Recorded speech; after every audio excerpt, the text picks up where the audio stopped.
you can't go wrong with Now It's Dark. Hey everybody, welcome to Now It's Dark. I'm Jim. I just watched the movie Trap. It's a trap! The newest M. Night Shyamalan experience. That's a tagline for this movie. A new M. Night Shyamalan experience. So I got to see a Friday afternoon viewing of this, which was fine for me. That's how my work schedule worked. Plus, everybody's still going to see Deadpool and Wolverine, which is going to leave a lot of empty seats for this movie. I think, unfortunately, if this movie came out a week later, it might do better. We'll have to see after the weekend what the totals are for this movie, because it's really not that bad. This is a psychological thriller, crime drama-ish, sort of, based on serial killer Josh Hartnett. So this movie, um, I will try to be as spoiler-free as possible. I do think there is already a lot known about this movie.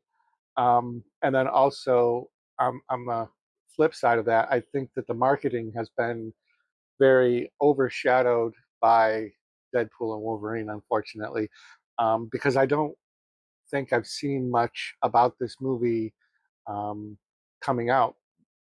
And it's unfortunate because M. Night Shyamalan used to be a name that evoked like a real immediate interest.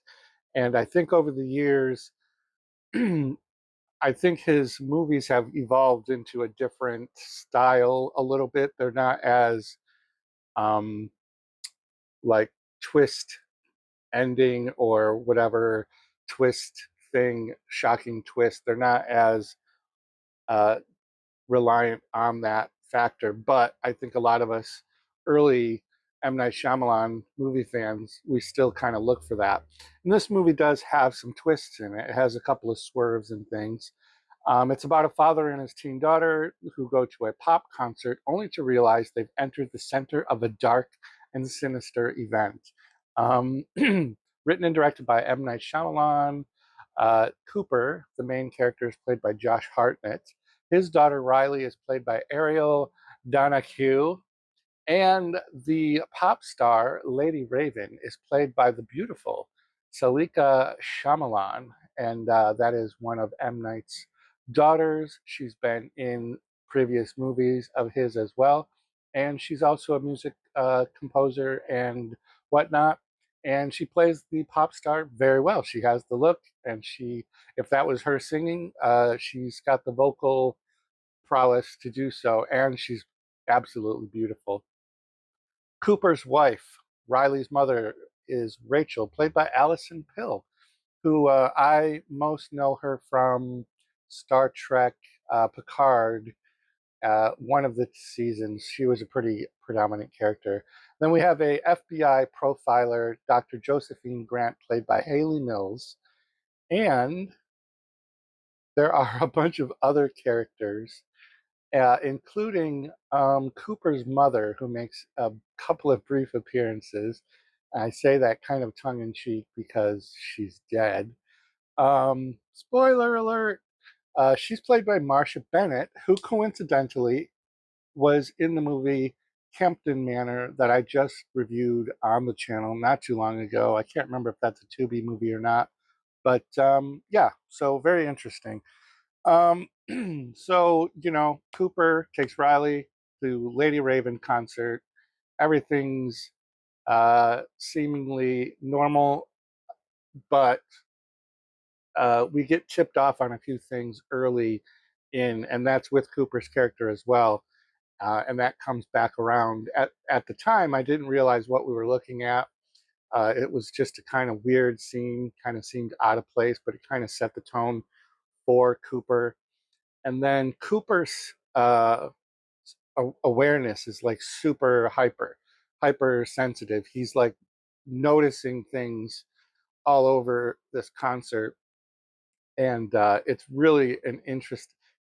Josh Hartnett, I was very uh, much invested in watching the way he was kind of noticing that things didn't quite feel right at that concert, and the different things that he does to try to get through the situation, because he befriends someone that's a vendor, finds out some information, and he's just so sneaky and casual about the way he goes in and out of certain scenarios within the concert and within the arena. And so the basic concept, the trailer gives it away, is that the FBI and the local police and the SWAT teams and everybody's like surrounded this concert because they believe one of the people in there is this serial killer, the Butcher. And so we know who the Butcher is.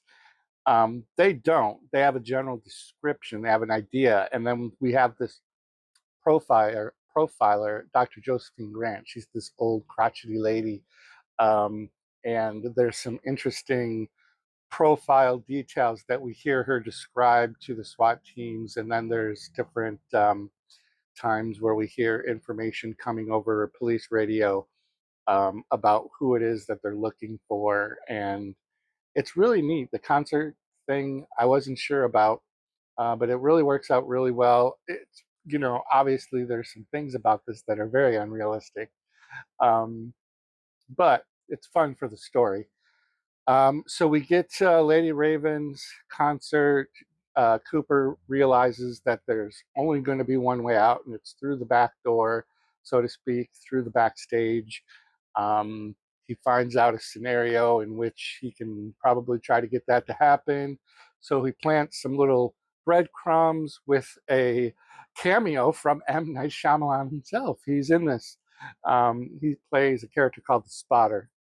And so Cooper kind of creates this little web of deceit and intricacy to get himself and Riley backstage, and then things start to really escalate from there when he kind of has to go one on one sort of with Lady Raven to get himself and Riley out of there without having to go through all the police checkpoints. So that's about as spoilerish as I'll get. But Lady Raven becomes now his, you know, uh, protagonist, antagonist. They're kind of like at each other, um, and we have an interesting dynamic between the two of them. And Lady Raven does a good job of holding her own, and also making things have to swerve a little bit. Cooper doesn't get to stick to his plan, and then yeah. Meanwhile, there's a whole subplot going on about that, kind of one of the scenes that I'm talking about that happens at the beginning of the movie with Cooper. There's a subplot going on and a motivation for Lady Raven, and I didn't spoil that for you, so you'll have to watch this movie to find out what that is. Then we get to meet the Coopers. We get to meet the Cooper family. We get to meet Rachel, Cooper's son Logan, which coincidentally, how interesting that that's freaking Wolverine's name. Anyways, and then we get to meet, well, we already met Riley, and then things go a little sideways there. And yeah, so it's a really interesting character study of Josh Hartnett with his serial killer, and the duality of trying to maintain, kind of like this family life, this father, normal guy life, plus he's got like this darkness inside of him, and they talk about that a little bit. And he's got mommy issues, basically. And boy, could we all relate to that. I don't know, I can. Um, Actually, and it's very touching, the dynamic between Riley and Cooper, the father daughter dynamic is very interesting as well. And being a father who has a daughter, um, I saw like some moments of like some realistic, touching kind of things in there.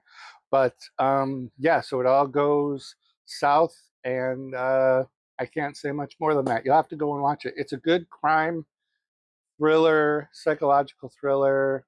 I don't know that it's on par with the shock level of early M. Night Shyamalan movies. Will you get an M. Night Shyamalan experience from watching this? Maybe a tingle, maybe just a slight experience you'll get out of this. It's not a bad movie by any means. It's a good, um, easy watch, easy to follow.